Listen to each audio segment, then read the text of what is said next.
nagsunod kanimo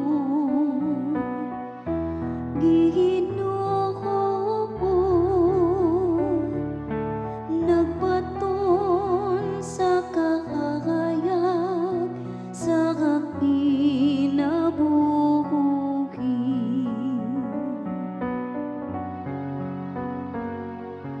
Ang nagsunod kanimo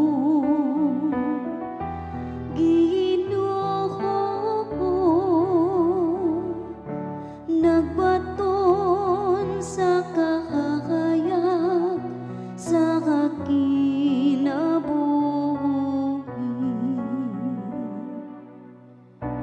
Bulakan ang tawo nga wala magsunod sa tambag sa dautan, ni maglakaw diha sa dalan sa mga makasasala, ni maglingkod uban sa mga walay ulam.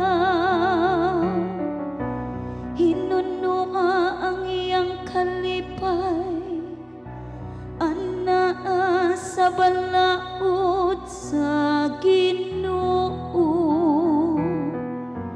ug nagpalandong sa iyang balaod adlaw ug gabi.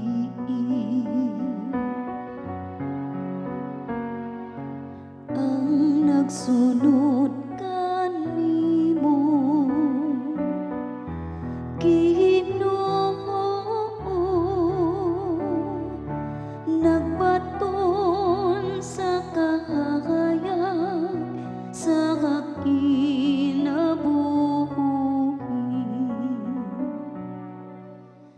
Sama siya sa usa ka kahoy nga gitanom duol sa nagdagan nga tubi, nga nagahatag sa iyang bunga sa igo nga panahon,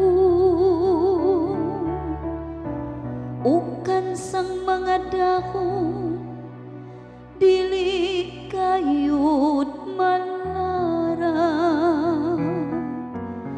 Bisan unsay iyang buhaton mohulampos.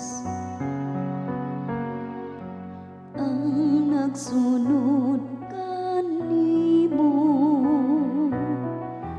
Ginoo,